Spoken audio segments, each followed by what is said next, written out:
The rosary is, as we know, holding the hand of Mary. And I have a very good friend in Ireland who was a guard, policeman as they call them some places. And he told the most beautiful story to me about Our Lady's, what happened.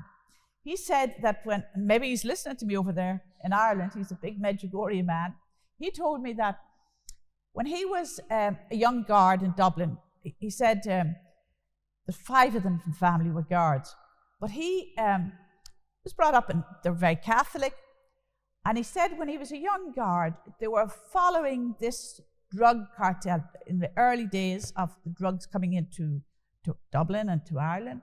And there was one fellow, and they couldn't catch him. He was selling them. He wasn't taking drugs himself at the time, but he was really, they couldn't get him. Every time they think they were going to arrest him, he was gone. So many years later, he came into Dublin. He was posted to another part of Ireland. And he came in, and he was walking down O'Connell Street, going to the Garda station to meet some of his friends and workmates that he had.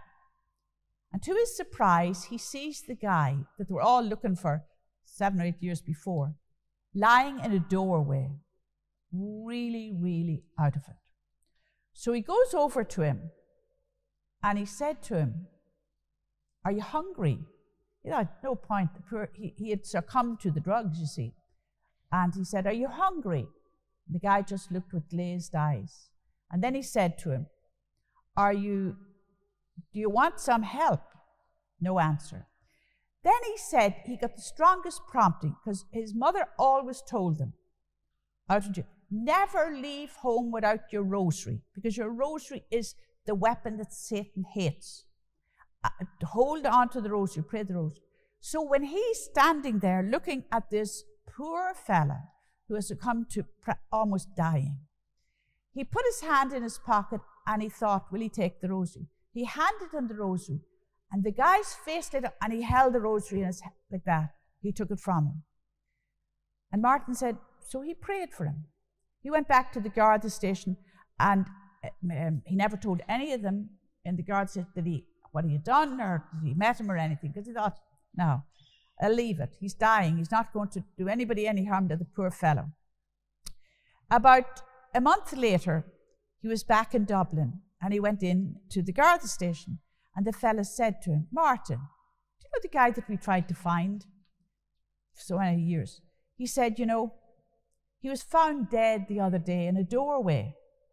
And he said, would you believe it? His old mother, who is turning into, I think she was like 90, she was so happy, so heartbroken. Her whole life, she had prayed to Our Lady. She had prayed and prayed. And when he was found, can you imagine her joy? They're telling him, they don't know he put the rosary there. When the mother saw that in his hand was the rosary, she said, Our Lady answered my prayer. He had the rosary however long after. And like he was saying afterwards to me, isn't it amazing how God can use a little thing like that to give just the rosary? And that he wasn't just thinking of the poor mother whose whole life was upset through it, but at the moment Our Lady was saying, I'm holding his hand. I'm supposed he got the sacrament when they found him, took him from the door when he was unconscious. So remember that that's the lady who crushed the head of the serpent. That's Mary.